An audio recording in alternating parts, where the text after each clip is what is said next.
உதயம் சவுத் நேர்களுக்கு வணக்கம். இந்த நம்மோடு நேர்காணலில் பேசுவதற்காக திராவிட முன்னேற்ற கழகத்தினுடைய செய்தி தொடர்பாளர் திருமிகு மதிவாணன் அவர்கள் நம்மோடு இணைந்திருக்கிறார். வாருங்கள் அவரோடு பேசலாம். சார் வணக்கம். வணக்கம். சார், தமிழக வெற்றி கழகத்தினுடைய பொதுக்குழு அப்படிங்கிறது நடந்து முடிஞ்சிருந்தது. அதுல விஜய் அவர்கள் தமிழக முதல்வர் திரு ஸ்டாலின் அவர்களையே நேரடியாகவே தாக்கி பேசியிருந்தாரு. அ அதன் அடிப்படையில என்னன்னா, சட்ட ஒழுங்கு சரிவர பாதுகாக்கப்படல. பெண்களுக்கான பாதுகாப்பு அப்படிங்கிறது உறுதி செய்யப்படல. அப்படின்னு பல விஷயங்கள அவர் பேசியிருக்கிறாரு. அவருடைய பேச்ச, அந்த மாநாட நீங்க எப்படி பார்க்குறீங்க? இல்ல சார். அதாவது திராவிட முன்னேற்ற கழகம் என்றது ஒரு மிகப்பெரிய ஆலமரம். சாதாரண ஆலமரம் இல்ல. 75 ஆண்டுகள் கடந்த ஒரு ஆலமரம். இது இன்னொரு பல 100 ஆண்டுகள் இருக்க போற ஒரு மரம். அதுல மாற்று கருத்தே கிடையாது. எப்பயுமே சொல்லுவாங்க, காய்த்த மரத்துல தான் கல்லடி படும்னு சொல்லிட்டு. காய்த்த மரத்துல தான் கல்லடி படுது. ஒரு நடிகர் புதுசா ஒரு கட்சி ஆரம்பிக்கிறாரு. ஆரம்பிக்கிற யாரு வேணா இந்த ஜனநாயக நாட்டுல யாரு வேணா கட்சி ஆரம்பிக்கலாம். ஆனா அவர்கள் யார நோக்கி கேள்வி கேட்கறாங்கன்றது ஒரு முக்கியமான ஒரு விஷயம் இருக்கு. இப்போ யாரை நோக்கி கேள்வி கேட்கிறோம்னா, இந்த திராவிட முன்னேற்ற கழகம் இல்லைன்னா, தந்தை பெரியாரோ, பேரறிஞர் அண்ணாவோ, தலைவர் கலைஞரோ, தளபதியோ இல்லைன்னு வச்சுக்கோங்களேன். தீ தமிழ்நாடு எப்படி இருந்திருக்கும்னா, இன்னொரு பீகாராவோ, இன்னொரு உத்தரப்பிரதேசமோ, இன்னொரு ராஜஸ்தானோ, இன்னொரு மத்திய பிரதேசம் தான் இருந்திருக்கும். இன்னைக்கு மதிய உணவு திட்டத்தை கொண்டு வந்ததுல இருந்து, விதவை திருமணத்தை அங்கீகரித்துல இருந்து, சுயமரியாதை திருமணத்தை அங்கீகரிச்சதுல இருந்து, பெண்களுக்கு சொத்துரிமை கொடுத்ததுல இருந்து, பெண் கல்வியை ஊக்குவிச்சதுல இருந்து, பெண்கள் திருமண உதவி திட்டத்தை கொடுத்ததுல இருந்து, இதையெல்லாம் கொடுத்து இந்த திராவிட கழகமும், இந்த திராவிட முன்னேற்ற கழகம் தான் இந்த மாநிலத்தை உயர்கல்வியில இன்னைக்கு நம்பர் 1 மாநிலமா இருக்குது. இன்னைக்கு இந்தியாவிலேயே அதிகப்படியான தொழிற்சாலைகளை உருவாக்குன இயக்கம் திராவிட முன்னேற்ற கழகம். சோ அதிகப்படியான பெண்கள் வேலைக்கு போற மாநிலம் தமிழ்நாடு. இன்னைக்கு அதிகமான பெண் கல்வி ஊக்குவிக்கிற மாநிலம் தமிழ்நாடு. சோ எல்லாத்துலயுமே நம்பர் 1 இருக்கிற இந்த மாநிலத்தை நாம கட்டமைச்சிருக்கிறோம்னா, ஒரு நாள் 2 நாள் கிடையாது. பல 100 வருஷம் நம்ம உருவாக்கி இருக்கிறோம். சோ இதை உருவாக்குறதுக்காக திராவிட கழகமும், திராவிட முன்னேற்ற கழகமும் எல்லாரும் போராடி இதை உருவாக்கி வச்சிருக்கோம். இன்னைக்கு சம்பந்தமே இல்லாத மோடி மாதிரியோ, அமித்ஷா மாதிரியான ஆட்கள் அரசியலுக்கு அப்பாற்பட்டு பேசுறாங்க. நாக்பூர் ஹெட் ஆபீஸ்ல சொல்ற சித்தாந்தத்தையோ, கொள்கையையோ அவங்க இங்க திணிக்க முயற்சி பண்றாங்க. இந்த நாட்டுடைய கல்வி அமைச்சரா இருக்க தர்மேந்திர பிரதான் சொல்றாரு, நீங்க மும்மொழி கொள்கையை ஏத்துக்கிட்டாதான், புதிய கல்விக் கொள்கையை ஏத்துக்கிட்டாதான் நிதி தருவேன்னு சொல்றாரு. அது எந்த மாதிரியான ஒரு ஆணவம்? இந்த கூட்டாட்சி தத்துவத்திற்கு எதிரா பேசுது ஒரு ஒன்றிய அரசு. அதை பத்தி அந்த நடிகருக்கு எந்த கவலையுமே கிடையாது. மழை வெள்ளம் வர காலகட்டங்கள்ல தன்னுடைய வீட்டுக்கு வர வச்சு யாரா பார்த்திருக்காங்களா? வரலாறுல எங்க நீங்க கேட்டு இருக்கீங்களா? சொல்ல முடியுமா? கிடையாது. சோ பாதிக்கப்பட்டவன அந்த வீட்டுக்கு கூப்பிடுறது எப்படி வருவாங்க? அந்த சிந்தனை இல்ல. 1000 பேர் கிளம்பி ஒரு இடத்துக்கு வர்றதும், ஒரு நபர் 1000 பேர் இருக்கிற இடத்துல போய் பார்க்கறது எவ்வளவு வித்தியாசம் இருக்கு. அந்த நடிகருக்கு அதுவே தெரியல. அரசியல் கட்சி ஆரம்பிச்சுட்டோம், யாரையோ பேசுறோம்னு சொல்றீங்கல்ல. முத்துவேல் கருணாநிதி ஸ்டாலின் அவர்களேன்னு சொல்றீங்களே, இந்த முத்துவேல் கருணாநிதி ஸ்டாலினுடைய பின்புலத்தை பத்தி உங்களுக்கு என்ன தெரியும்? அரசியல் அவர் பட்ட கஷ்டத்தை உங்களால ஒரு நாள் கூட பண்ண முடியாத. தன்னுடைய தகப்பன் முதலமைச்சரா இருக்காரு. தன்னுடைய தந்தை முதலமைச்சரா இருந்த காலகட்டங்கள்ல கிளை செயலாளர் தான் அவர் பதிவு பெறாரு. அந்த கிளைக்கு இளைஞரணி செயலாளர் தான் அவர் இருக்காரு. மிசா காலத்துல ஜெயிலுக்கு போன ஒரு அரசியல் தலைவர் இன்னைக்கு யாரா காட்ட முடியுமா தமிழ்நாட்டுல? இன்னைக்கு 50 வருஷம் உழைப்பு, ஒரு நாள் 2 நாள் உழைப்பு கிடையாது. இன்னைக்கு கட்சி அறிவிச்சு இன்னைக்கு 2 வருஷம் ஆகுது. எத்தனை தடவை மக்களை சந்திச்சிருப்பீங்க? ஆனா அவர் மக்களுக்காக இருந்து, மக்களுக்காக வாழ்ந்து, மக்களுக்காக சிறைப்பட்டு, மக்களுக்காகவே தன்னுடைய மொத்த வாழ்க்கையை அர்ப்பணிச்சிருக்காரு.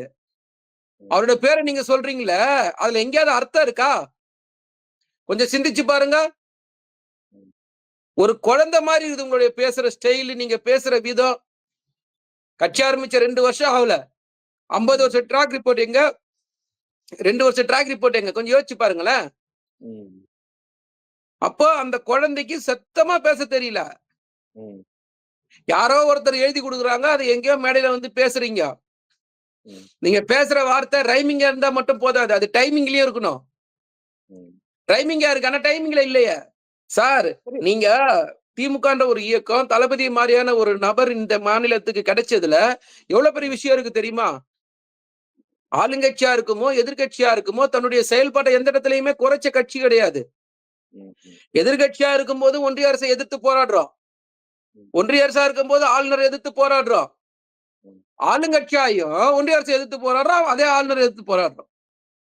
இப்படி ஒரு வரலாறு பார்க்க முடியுமா எங்கேயாவது? பதவி நமக்கு கிடைச்சது, நாம போய் செட்டில் ஆயிடலாம்னு எல்லாம் செட்டில் ஆயின்னு நினைப்பாங்க. இன்னைக்கு இருமொழி கொள்கையில முதல் குரல் கொடுக்கிறது யாரு? தளபதி அவர்கள் தானே.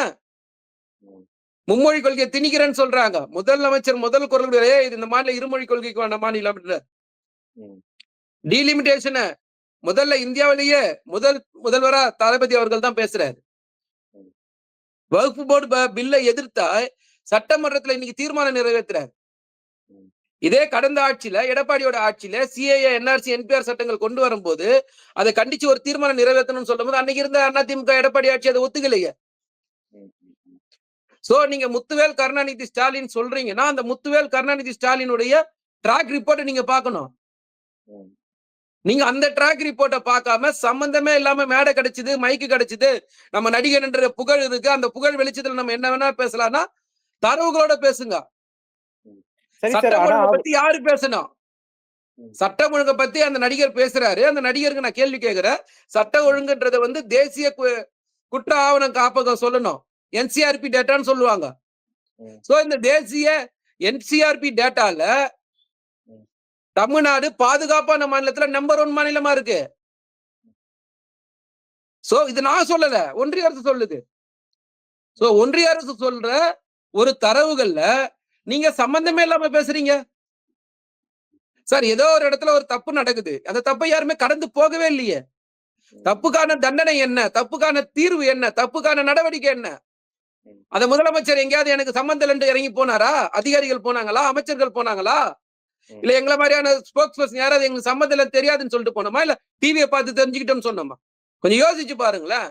சோ அந்த தம்பி சொல்றது எல்லாமே தப்பா இருக்கு.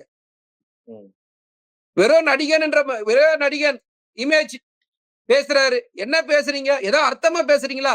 விளையாட்டுத்தனமா பேசுறீங்க. நீங்களே காமெடி பண்ணிக்கிறீங்க, நீங்களே கை தட்டிக்கிறீங்க. ஏதோ சொல்லிடுவேன் தப்பா போயிடும். அந்த மாதிரி இருக்குது எனக்கு பாக்கிறதுக்கு அந்த மேடைய.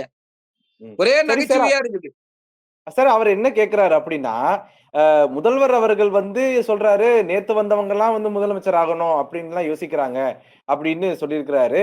ஆனா அப்படியாப்பட்ட ஒரு கட்சிக்கு ஏன் தொடர்ச்சியாக மாநாட்டுல தொடங்கி பொதுக்குழு கூட்டம் வரைக்கும் ஏன் நெருக்கடி கொடுக்கறாங்க அப்படின்னு கேட்கிறாரு விஜய் அவர்கள். அதை எப்படி பாக்குறீங்க? அதாவது தம்பி, நடிகர் விஜய்க்கு நான் சொல்ல ஒரே ஒரு அறிவுரை என்னன்னா, அரசியல்னா என்னன்னு தெரிஞ்சுக்கிட்டு வாங்க. நெருக்கடினா என்ன நெருக்கடி? நீங்களே போறீங்க, ஒரு நிமிஷம், நீங்களே போறீங்க, ஒரு பொது வெளியில கூட்டம் போடணும்னு அனுமதி வாங்க வேண்டாவா? அனுமதிக்கு என்ன காரணம் கேட்க மாட்டாங்களா? என்ன எத்தனை பேர் வருவாங்க, எத்தனை பேருக்கு என்ன ரெடி பண்ணிருக்கீங்க, இடம் பார்க்கிங் இருக்கா, பார்க்கிங் இல்லையா, கூட்ட நெரிசல் வந்தா இந்த நீங்க சொல்ற இடம் தாங்குமா தாங்க? ஏங்க இது பேசிக் கொஸ்டின்ங்க. இதுல என்ன நெருக்கடி இருக்கு? இல்ல நடத்தவே விட மாட்டாங்கன்னு சொல்றாங்க. நேரா சினிமால தானே நேரா முதலமைச்சர் சீட்டு கொடுத்தா போய் உட்காந்துப்பீங்களா? களத்துக்கு வர மாட்டீங்க, மக்களை சந்திக்க மாட்டீங்க, கேள்வி கேட்க மாட்டீங்க, பதில் சொல்ல மாட்டீங்க, எதுவும் செய்ய மாட்டீங்க. என்ன நெருக்கடி கொடுத்துட்டாங்க உங்களுக்கு? எத்தனை தடவை இவர் எத்தனை தடவை போராட்டம் பண்ணாரு, எத்தனை தடவை மறியல் பண்ணாரு, எத்தனை தடவை ஜெயிலுக்கு போனாரு? தளபதிய மாதிரி கல்யாணம் ஆன ஒரு வருஷத்துல போய் ஜெயில உட்கார்ந்து இருந்தாரா? என்னங்க பேச்சு இது? சிறுபிள்ளைத்தனமா இல்லையாங்க பேசுறது? இவருக்கு போய் இடைஞ்சல் பண்றாங்களாம். நீ ஏன் நினைச்சுக்கிட்டா அது நான் பொறுப்பு கிடையாது கண்ணா. அரசியல் இது. அரசியல்னா அப்படிதான் இருக்கும். வா போராடு. அதான் சொன்னல, முதலமைச்சர் பையன் விசாகத்துல ஜெயிலுக்கு போனாரா இல்லையாங்க? பார்த்தமா இல்லையா? முதலமைச்சரா பையனா இருந்தாலும் 50 வருஷம் கழிச்சுதான் முதலமைச்சர் பதவிக்கு உட்கார்ந்துருக்காரு. நேத்து காலைல அரசியலுக்கு இன்னைக்கு காலைல ஒரு முதலமைச்சர்ல உட்காரல. முதல்ல அதை தெரிஞ்சுக்கணும். எம்எல்ஏ இருந்து, மேயரா இருந்து, அப்புறம் சட்டமன்ற உறுப்பினர், அதுக்கப்புறம் அமைச்சர், அதுக்கப்புறம் உள்ளாட்சித்துறை அமைச்சர், அதுக்கப்புறம் துணை முதலமைச்சர், அதுக்கப்புறம் தாங்க முதலமைச்சர். சும்மா வரல. முத்துவேல் கருணாநிதி ஸ்டாலின் சும்மா நினைச்சுக்கிறாரா? ஒண்ணு தெரிஞ்சு பேச சொல்லுங்க. தெரியாம பேசினா அப்புறம் நாங்க பேச ஆரம்பிச்சோம்னா நல்லா இருக்காது. நாங்க நிறைய பேசுவோம். 2 நிமிஷம் தாங்க மாட்டீங்க. அப்புறம் சாப்பிட முடியாது, போய் பாத்துங்க. இல்ல திமுகவினர் சொல்றாங்க, அதாவது நடிகர் விஜய்க்கு பிரதமர் மோடி அவருடைய பேரை சொல்றதுக்கே துணிச்சல் கிடையாது அப்படின்னு. அவர் விஜய் இந்த மேடையில நான் சொல்லிட்டேன், பிரதமர் மோடிஜி அவர்களே அப்படின்னு சொல்லிட்டேன் அப்படின்னு அவர் சொல்றாரு. அத சொல்லிட்டோம் வச்சுக்கோங்க அப்படிங்கிறாரு. அத எப்படி பாக்குறீங்க சார்? அவர்தான் பேர் அதுதான் சொல்லிட்டு அது சொல்லிட்டாருல்ல. நீயே கை தட்டி ரசிக்கிறியா? அப்புறம் என்ன? அதான காமெடி பீஸ். அதான் சொல்றேன் காமெடி பீஸுங்க எல்லாம் சேர்ந்து ஒரு கூட்டம் போடுதுங்க. சொன்னேன்ல.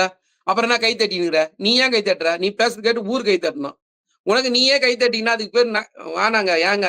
நீங்க வேற ஏதாவது நான் சொல்லப் போறேன். அதுக்கு நீங்க யாருன்றது மக்களுக்கு தெரியுங்க. அதாவது பேர் சொல்றதுன்றது வந்து ஒரு குழந்தை. அந்த குழந்தைக்கு என்ன ரெஸ்பெக்ட்டோ, என்ன மரியாதையோ அததான் குடுக்கணும். அது ஒரு ம். குழந்தைங்க. 2 வயசு குழந்தைங்க. அரசியல்லாம் அது தாங்காதுங்க. அரசியல்லாம் நீங்க நினைக்கிற மாரிலாம் சாதாரண விஷயம் கிடையாது.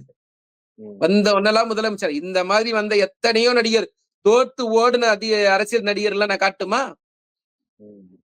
நடிகரா இருந்த அரசியல் பரிணாமத்துக்கு வந்துட்டு, ஒரு தேர்தல்ல காணாம போன எத்தனை பேர் நான் சொல்லட்டுமா? டெபாசிட் வாங்காத எத்தனை நடிகர் நான் சொல்லட்டுமா? ம். தப்பா போயிடும். நெறைய பேருக்கு மனசு கஷ்டம் வந்துரும் நான் பேச ஆரம்பிச்சேன்னா. திமுகனா சாதாரண இயக்கம் கிடையாதுங்க. ம். அகில இந்திய லெவல்ல 47ல இருந்து எல்லா கட்சி தலைவர்களையும் பார்த்திருக்கோம். எல்லா பிரதமரை பார்த்திருக்கோம். குடியரசுத் தலைவரை பார்த்திருக்கோம். தமிழ்நாட்டுல நாங்க பார்க்காத அரசியல் தலைவரே கிடையாது. போட்டி போடாத அரசியல் கட்சியே கிடையாது. ம். எங்க கூட நீங்கலாம் வந்து போட்டி போடுறேன், பேசுறேன்னு சொன்னா, சிரிப்பு தான் வரும். வேற என்ன வரும்? ம். நகைச்சுவையோட உச்சம் தான் அந்த நடிகர் பேசுறது. ம். ஈஸியா நினைச்சுட்டு இருக்கீங்க. களத்துக்கு வா கண்ணா. உனக்கு அப்ப தெரியும் அரசியல்னா என்ன? மக்கள்னா யாரு? அது வரைக்கும் உனக்கு அப்படிதான் தெரியும். பாக்குறதெல்லாம் பச்சையா தான் தெரியும். டெபாசிட் வாங்க மாட்ட நிக்கிற தொகுதியில. ஆ? ம். ஒரே ஒருத்தர் பேர் மட்டும் மன்னிச்சிருங்க இருந்தாலும் சொல்றேன். நடிகர் திலகத்தை விட நீ பெரிய நடிகரா? நடிகர் திலகத்தை விட நீ பெரிய நடிகரான்னு கேக்குறேன். ம். அப்புறம் டெபாசிட் வாங்குனாரா அவரு? அவர் வாங்குன ஓட்டு எங்க? அதெல்லாம் அவர் சொன்னத சொல்ல தேர்தல்ல வேண்டான்னு போட்டியிட. சொல்றேன். ம். டெபாசிட் வாங்க மாட்ட நீ பாத்துக்கோ. அவ்வளவுதான் சொல்லுவேன். ம். சார் அவர் மீண்டும், மீண்டும் ஒரு விஷயத்துல தெளிவா, தீவிரமா இருக்கிறாரு. என்னன்னா, திமுகவுக்கும், பாஜகவுக்கும் ஒரு ரகசிய தொடர்பு இருக்குது. அப்படிங்கிற மாரியான ஒரு ஒரு ஒரு நிலைப்பாட வந்து அவர் வச்சிருக்கிறாரு. அதாவது திமுகவை வந்து மறைமுகமாக பாஜக இயக்குது. அப்படிங்கிற மாரி அவர் பேசியிருக்கிறாரு. அத எப்படி பார்க்குறீங்க சார்? அதான் சொன்னேன்ல, தரவுகள் தெரியணும். தரவுகள் தெரியாம யாரோ ஒருத்தர் எழுதி குடுத்தா அப்படிதான் பேசுவீங்க. நம்ம ஆட்சிக்கு வந்த உடனே சார், மறந்துடக்கூடாது. அதுதான் சொல்றேன். அது என்னத்த சொல்றது, சில பேருக்கு எனக்கெல்லாம் வந்து சில வார்த்தைகள் வந்துரும். வட சென்னை ஸ்லாங்ல வந்துரும். அதுக்காக கட்டுப்பட்டு பேசுறேன் நானு. மேடையில மோடி அவர்கள உட்கார வச்சுக்கிட்டு, இந்த கேள்வி கேட்டாரா? கேட்கலையா?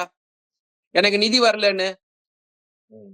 நிதி தரணும்னு கேட்டாரா? இல்லையா சார்? பார்த்தோமா? இல்லையா சார்? பார்த்தோம். அப்புறம் யாரு சார் பயந்துட்டா? எங்க அமைச்சர தூக்கி 1½ வருஷம் உள்ள வச்சிருந்தாங்களா? இல்லையா சார்? ம். நாங்க பயந்துட்டோமா?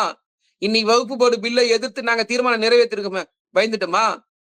சிஏஏ, என்ஆர்சி, என்பிஆர் சட்டங்களை எதிர்த்து போராடினது யாரு? நாங்க தானே. டீலிமிடேஷன் எதிர்த்து போராடினது நாங்க தானே. எங்களுக்கு கல்விக்கான நிதி தரலன்னு கேள்வி கேட்கறது நாங்க தானே. ம். ஆர்.என். ரவி வந்து மசோதாக்கு ஒப்புதல் தர மாட்றாரு. உச்சநீதிமன்றத்துல வழக்கு போட்டிருக்கிறது நாங்க தானே. யார் சார் பண்றா? என்ன சார் அந்த அ அந்த நடிகருக்கெல்லாம் தெரியாது சார். அரசியல் தெரியல. தெரியாத ஒரு குழந்தைய வச்சுக்கிட்டு என்னத்த பேசுறதுன்னே தெரியல அந்த குழந்தைக்கு. ம். தயவு செய்து நியூஸ் பேப்பர் படிக்க சொல்லுங்க. நியூஸ் பார்க்க சொல்லுங்க. என்னென்ன பிரச்சனைகளுக்கு எங்கெங்கெல்லாம் ஒன்றிய அரசுக்கு எதிரா தளபதி அவர்கள் குரல் கொடுக்கிறாருன்னு பாருங்க.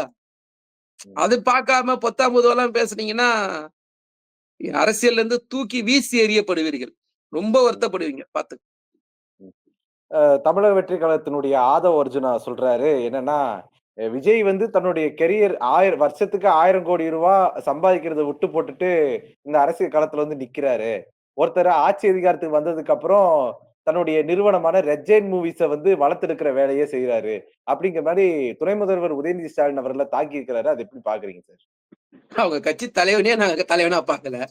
அந்த அல்லக்கை ஏன் சார் அந்த அல்லக்கைக்கு வந்து சொந்த வருமானம் கூட கிடையாது. அ வீட்டோட மாப்பிள்ளையா இருந்துகிட்டு, அதுல நீ என்னென்ன பண்றன்னு உலகத்துக்கே தெரியும். இன்னைக்கு உன் மச்சான் உன்ன பத்தி என்ன சொல்லியிருக்காருன்னு நீங்க தயவு செஞ்சு ரீவைண்ட் பண்ணி போட்டு பாருங்க. 1. 2வது எவ்வளவு விட்டுட்டு வந்துக்கிறாரு? அமௌண்ட்டா சொன்னீங்களே 1000 எவ்வளவு சொன்னாரு? ரூ.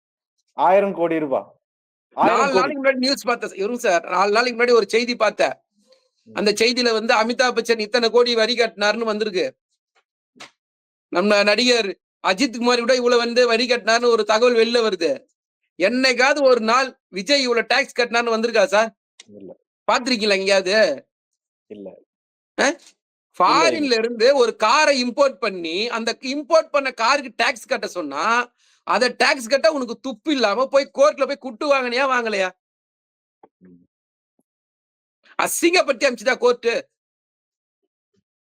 நீ எல்லாம் என்ன டாக்ஸ் கட்டிட்ட, என்ன விட்டு குடுத்துட்டு வந்துட்ட, நீ எல்லாம் இத சொல்ற நாங்க நம்பணும் இல்ல? சொல்லுங்க. அந்த அது ஏதோ ஒரு வெறுப்புல போய் வெளியே உட்கார்ந்து ஏதோ ஒண்ணு உளறுது சார். அதெல்லாம் பேர் சொல்ல கூட எனக்கு இதுவா இருக்குது சார். அதெல்லாம் ஒரு ஆளா சார்? ஓகே. உங்களுடைய நேரத்தை ஒதுக்கி எங்களோட கருத்துக்களை பகிர்ந்தமைக்கு நன்றி சார்.